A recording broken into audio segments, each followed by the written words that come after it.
আসসালামু আলাইকুম। আশা করছি সকলে ভালো আছেন। আজকে 10 জুন 2024। আজকে আমরা রুটিনে রেখেছি ইংলিশ থেকে প্রোনাউন, গণিত থেকে লসাগু গসাগু আমরা অর্ধেক করছিলাম। আজকে বাকিটুকু আন্তর্জাতিক থেকে আন্তর্জাতিক সংগঠন আমরা জাতিসংঘ পড়ে ফেলছি, এরপরে তারপর থেকে পড়ব এবং প্রিভিয়াস এমসিকিউ থেকে 11তম বিসিএস পড়ে নেব। তারপর আমরা পড়ব রিটেন থেকে ট্রান্সলেশন এবং নবম দশম শ্রেণীর বই থেকে উৎপাদক বিশ্লেষণ। তো আজকে আমরা ইংলিশ দিয়ে শুরু করি। তো চলুন কথা না বাড়িয়ে পড়াশোনা শুরু করি। আজকে আমাদের রুটিনে ছিল প্রোনাউন। তো প্রোনাউন অংশটা অনেক বড়, এটা পড়তে গেলে অনেক সময় লাগবে।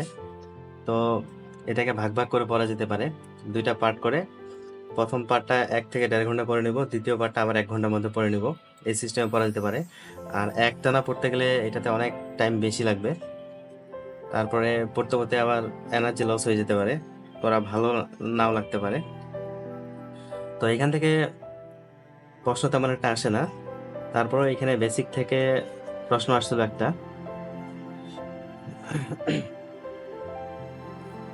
তারপরে এখানে সবচেয়ে বেশি যেখান থেকে প্রশ্ন আসে সেটা হচ্ছে রিলেটিভ প্রোনাউন। তো আমাদেরকে এখানে রিলেটিভ প্রোনাউনটা ভালোভাবে পড়তে হবে। আর ওভারঅল পুরো চ্যাপ্টারটা পড়ে নেব। বিসিএস বাদে অন্যান্য চাকরি পরীক্ষা প্লাস ব্যাংক এগুলোতে অনেক প্রশ্ন আসে এইখান থেকে। তো আজকে আমাদের যে পড়াটুকু ছিল মোটামুটি আমরা কমপ্লিট করতে পারছি। এখন নেক্সট পড়া পড়বো।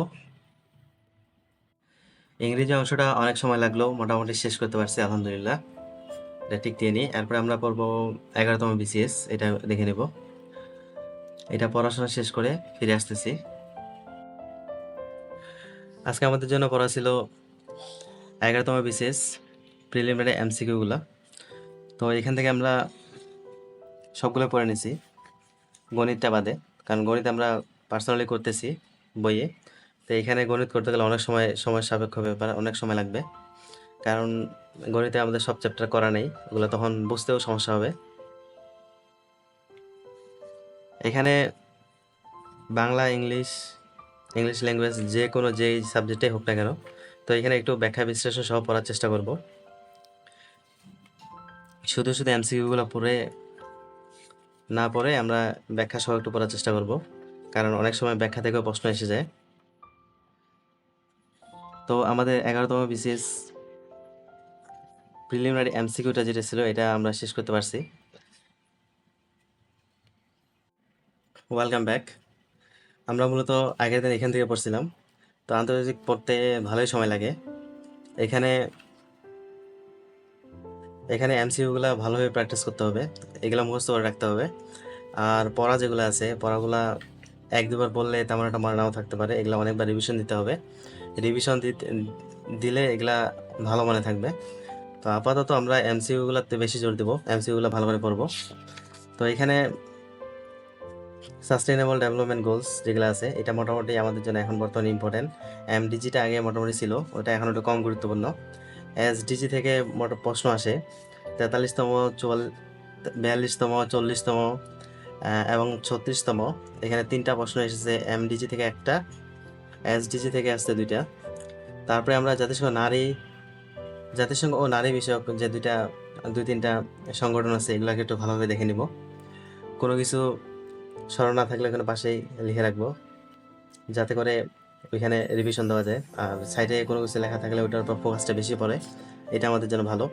তারপরে আমরা পড়ছি জাতিসংঘের বিশেষ সংস্থাগুলা। এখান থেকে প্রশ্ন আসে, খুব কম আসলেও একটু ক্রিটিক্যাল হয়ে যায় অ্যান্সার করা। তো প্রিভিয়াস ভিত্তিক এখানে ভালো করে পড়ে নিব। আর এগুলা সংগঠনগুলা একদিনে এগুলো পড়া সম্ভব না, একদিন পড়লে ওগুলা এদিকে পড়ে গেলে ওদিকে ভুলে যাই। তো এগুলো আস্তে আস্তে বারবার রিভিশন দিতে হবে, তাহলে এগুলো মনে থাকবে। জাতিসংঘ অন্যান্য সংস্থা এগুলো পড়ে নিছি। তারপরে আমরা পড়ছি হচ্ছে বৈশ্বিক অর্থনৈতিক প্রতিষ্ঠানগুলা। এখানে আছে ওয়ার্ল্ড ব্যাংক গ্রুপগুলো আছে, তারপরে আছে ইন্টারন্যাশনাল মনিটারি ফান্ড, আর হচ্ছে ওয়ার্ল্ড ট্রেড অর্গানাইজেশনস। এই 3টাই সব গুরুত্বপূর্ণ। এখানে এই 3টাকে ভালোভাবে পড়তে হবে, মনে না থাকলে বারবার করে পড়তে হবে। প্লাস প্রিভিয়াস যে এমসিকিউগুলো আছে এগুলো ভালোভাবে দেখে নিতে হবে। তারপরে আছে আন্তর্জাতিক আদালত মোটামুটি আমাদের জানা, এটা তেমন একটা প্রশ্ন আসে না বললে চলে, তারপর আমাদেরকে একটু জানে রাখতে হবে। কখন আবার এখান থেকে প্রশ্ন চলে আসে বলা যায় না। তো মূলত আমরা আন্তর্জাতিক এখান থেকে পড়ছি, এরপরে আমরা নেক্সট পড়াটুকু পড়বো আন্তর্জাতিক। আমরা শুরু করছি আন্তর্জাতিক সংগঠনগুলা, তো আমরা যত তাড়াতাড়ি সম্ভব এই চ্যাপ্টারটা শেষ করব। তো এখন আন্তর্জাতিক আর পড়বো না, এখন নেক্সট পড়া পড়বো।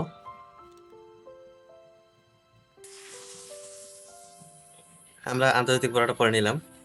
আন্তর্জাতিক এটা অনেকের কাছে অনেক কঠিন, আসলে এটা কঠিনই, এটা বারবার পড়ার মাধ্যমে এটাকে সহজ করে নিতে হবে, তাছাড়া কোনো ওয়ে নেই।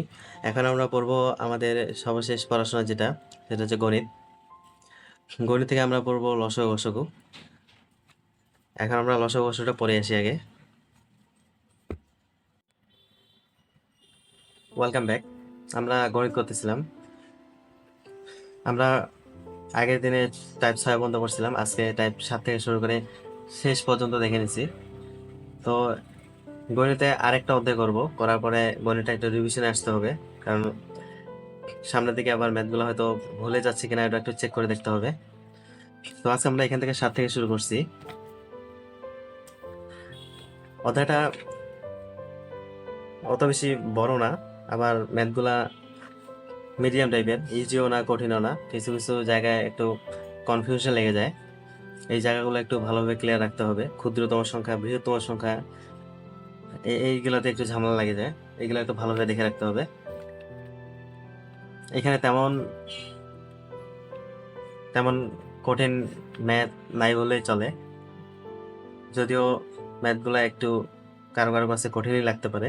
তো এখানে 1-2 বার করার পর এগুলো ম্যাথগুলো কঠিন লাগার কথা না কারো কাছে। তো ভালো করে পড়াশোনা করি আমরা সবাই। আর এখানে মিসেলিয়াস টাইপ যেটা, এটাতে অনেক রকম ম্যাথ থাকে, এটা করতে বেশি সময় লাগে। এখানে বহুরূপী ম্যাথ থাকে। তো আজকে আমাদের যতটুকু পড়া ছিল আমরা কমপ্লিট করতে পারছি। নেক্সট দিনে আমরা পরের চ্যাপ্টার করব। 3টা চ্যাপ্টার হয়ে গেলে আমরা তারপরে রিভিশনে আসব। তো সকলে ভালো থাকবেন, সুস্থ থাকবেন। আসসালামু আলাইকুম।